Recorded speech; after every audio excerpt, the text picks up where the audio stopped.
ఇక ఎంపీ రఘునందన్ రావు మీడియాతో మాట్లాడుతున్నారు. లైవ్ ద్వారా చూద్దాం.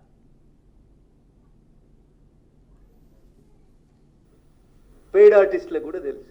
అందుకని ఏం చేస్తున్నారు వాళ్ళంతా విదేశాలలో పెట్టుకొని ఐపీ నెంబర్లు లేకుండా పేపర్లు ఛానల్ని రకరకాలైనటువంటి ప్రయోగాలు చేస్తూ ఉన్నారు. ఎలుక కలుగులో దాక్కుని ఏదో అనుకుంటుందంట, నేను బయటికి రానంతసేపు నన్ను ఎవడేం చేస్తాడు, పొగెట్లా పెట్టాలి, ఎలుకను బయటికి ఎట్లా తీసుకురావాలి, బయటకు వచ్చిన ఎలుకను బోర్లు ఎట్లా పెట్టాలనేది తెలియనంత అమాయకంగా ఈ దేశంలో భారతీయ జనతా పార్టీ లేదు, ఈ దేశాన్ని పాలిస్తలేదు భారతీయ జనతా పార్టీ. మేము ఎదుగుతున్నాం, పేదోళ్ళకి సేవ చేసి ఎదుగుతున్నాం, మేము ఎదుగుతున్నాం, రైతులకు దగ్గర ఎదుగుతా ఉన్నాం, మేము ఎదుగుతా ఉన్నాం, ఈ దేశంలో ఇన్ఫ్రాస్ట్రక్చర్ డెవలప్మెంట్ చేస్తూ ఎదుగుతా ఉన్నాం. నరేంద్ర మోడీ గారి నాయకత్వం ప్రపంచానికి మార్గదర్శనం చేసేంత గొప్ప స్థాయికి ఎదిగింది. ఇప్పుడు వచ్చి వాళ్ళెవరో వాళ్ళ కోసం వాళ్ళని వాళ్ళు బ్రాండింగ్ చేసుకోవడం కోసం చెల్లని రూపాయి అయిపోయింది. చెల్లని రూపాయిని బ్రాండింగ్ చేసుకుంటుంది. కంటే కవితను ఎవరు అడుగుతున్నారు? కవిత 2019 ఎంపీ ఎన్నికలలో ఓడిపోయింది. ఓడిపోయిన తర్వాత కవితకి ఏమున్నది? 5 ఏళ్ళు అధికారంలో ఉన్నప్పుడు మీరు ఏం చేసినారని చూసే నిజామాబాద్ ప్రజలు మిమ్మల్ని ఓడగొట్టిండ్రు. ఇంకా కవితకి ఏమున్నది అక్కడ? ఏం లేదు. కష్టపడేదో నాన్న ప్రేమనో కొట్లాడనో ఏడ్చుతోటో ఎమ్మెల్సీ తెచ్చుకున్నారు. ఇవాళ చెల్లకుండా పోయినటువంటి కవిత గారు జనబాహల్యం లోపల పోటీ చేస్తే ప్రజలు ఆదరిస్తలేరని చెప్పి వచ్చి సెల్ఫ్ బ్రాండింగ్ పంచాయతీ తప్పితే ఏముంది ఇందులో? ఏం గొప్పగా చేసిందని కవిత?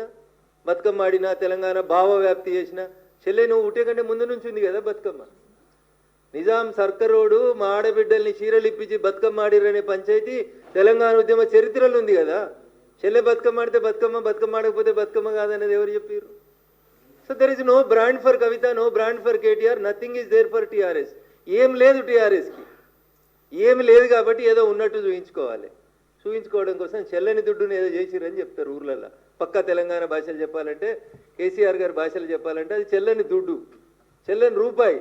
చెల్లని రూపాయికి బ్రాండింగ్ చేసుకునేటువంటి ప్రయత్నము, దానికి మీడియా లోపల స్పేస్ మేమే ఉండాలి. అయితే మా అన్న ఉండాలి మీడియాలో, లేకపోతే నేను ఉండాలి, మా పార్టీ ఉండాలి, ఇతరులు ఎవరు ఉండొద్దు, ఇతరుల గురించి చర్చ జరగవద్దు. ఈ చెల్లని రూపాయల పంచాయతీలను తీసుకొని వచ్చి దానికి ఏదో గొప్పగా చేసుకుంటూ వస్తారు. ఏం చేసింది కవిత? నేను స్ట్రైట్గా అడుగుతున్నా. ఏ అమరుల కుటుంబాన్ని పరామర్శించిందా? ఏ అమరుల కుటుంబాన్ని ఆదుకున్నావా? అరే మా జిల్లాలో నాలుకల్ మండలం లోపల ఒక సోదరుడు చచ్చిపోయాడు. ఇక్కడే ఉస్మానియా యూనివర్సిటీ క్యాంపస్లో చచ్చిపోయినాడు. పిహెచ్ఎల్ గేట్ ముంగట ఒక సోదరుడు చచ్చిపోయాడు ఉద్యోగాలు కావాలని. మీ 10 ఏళ్లలో బిహెచ్ఎల్లో లోకలకు ఉద్యోగాలు ఇప్పించిరా? నాలుకల్లో చచ్చిపోయినటువంటి కుటుంబాన్ని ఎన్నడన్నా పరామర్శించిరా?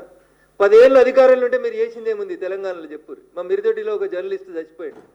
జేఏసీ టెంట్లో జై తెలంగాణ జై తెలంగాణ అని అరిచి చచ్చిపోయాడు. కనీసం 10 లక్షలు ఇవ్వలే కుటుంబానికి, జర్నలిస్ట్ కుటుంబానికి. ఏం చేశారు మీరు అధికారంలో ఉన్న 10 ఏళ్ళు? పైసలు సంపాదించుకున్నారు, ఆస్తులు పెంచుకున్నారు తప్ప జనానికి వాస్తవాలు అర్థమైన తర్వాత మిమ్మల్ని వద్దని అనుకున్నారు జనం. ఇక వాళ్ళని వాళ్ళు బ్రాండింగ్ చేసుకోవడం కోసం టూ క్వైట్ కాంట్రడిక్టరీ స్టేట్మెంట్స్ చెప్తున్నారు కవిత గారు. ఒకసారి ఏమంటున్నారు? బీజేపీలో బీఆర్ఎస్ని విలీనం చేయమని చర్చలు జరిపారు. రెండోసారి ఏం చెప్తుంది? మా పార్టీకి ఒకడే ఒక నాయకుడు కేసీఆర్. మరి కేసీఆర్ గారిని బయటకు వచ్చి చెప్పమని. అవును నేను చర్చలు జరిపినా, నేను విలీనం చేద్దాం అనుకుంటున్నా, చెప్పురు అట్లాంటి ఏమన్నా ఉంటే. మళ్ళీ ఒకసారి ఏమంటుంది? మేము విలీనం చేసుకోవడానికి మేము సిద్ధంగా లేము. టీఆర్ఎస్ పార్టీ పుట్టిన 2001 నుంచి 2 నిమిషాలు మీకు గుర్తు చేస్తాం. 2004 ఎన్నికలు వచ్చినాయి. 2001లో టీఆర్ఎస్ పుడితే 2004లో ఎవరితో పొత్తు పెట్టుకుందన్న టీఆర్ఎస్ పార్టీ? కాంగ్రెస్ తోటి పొత్తు పెట్టుకుంది. గులాం నబీ ఆజాద్ గారితో పాటు పిసిసి అధ్యక్షుడు వాళ్ళ ఇంటికి పోతే 2004లో పొత్తు పెట్టుకుని రాష్ట్రంలో కేంద్రంలో 2 చోట్ల మంత్రులు ఉన్నది టీఆర్ఎస్ ప్లస్ కాంగ్రెస్. ఆ తర్వాత 2009 వచ్చిందన్న. 2009 రాగానే క్వైట్ కాంట్రడిక్టరీ. అప్పటిదాకా తిట్టిన సిపిఎం తోటి పొత్తు పెట్టుకున్నారు, సిపిఐతో పొత్తు పెట్టుకున్నారు, తెలుగుదేశం పార్టీతో పొత్తు పెట్టుకున్నారు, మహాకూటమి అని చెప్పి పొత్తు పెట్టుకున్నారు. పొత్తులు మీరే పెట్టుకుంటారు. 2004లో ఒక పొత్తు, 2009లో ఒక పొత్తు, 2014 తెలంగాణ వచ్చింది. ఏం చేసిర్రు? మేము విలీనం చేస్తాం, మాకు దర్శనం ఇస్తే చాలు, మమ్మల్ని కాళ్ళు మొక్కనిస్తే చాలు, మొత్తం కాందాని వస్తామని పోయిర్రా పోలేదా? దండం పెట్టిర్రా పెట్టలేదా? ఫోటోలు దిగిర్రా దిగలేదా? పొత్తులు మీరే పెట్టుకుంటారు, విలీనాలు మీరే చేసుకుంటారు, మీరే ప్రకటనలు చేసుకుంటారు, మీరే ఆలింగనాలు చేసుకుంటారు. పోనీ ఎన్నడన్నా బీజేపీ తోటి మీకు మాకు ఏమైనా పొత్తుందా? ఇవాళ ఈ రాష్ట్రంలో భారతీయ జనతా పార్టీ ఒంటరిగా ఎదుగుతున్న బీజేపీని ఇచ్చేసేందుకు చెత్త పంచాయతీలు, చెత్త స్టోరీలు తప్ప ఏముందన్న అందులో? ఎవరు అడిగారు నేను విలీనానికి? ఎవరు అడిగారు నేను పొత్తు పెట్టుకోమని? నీతో పొత్తు పెట్టుకోవాల్సిన అవసరం మాకేముంది? 2014 నుంచి 2018 మీ నాయన పరిపాలన తర్వాత 19 ఎన్నికలలోనే మేము 4 ఎంపీలు గెలిచిన వాళ్ళం.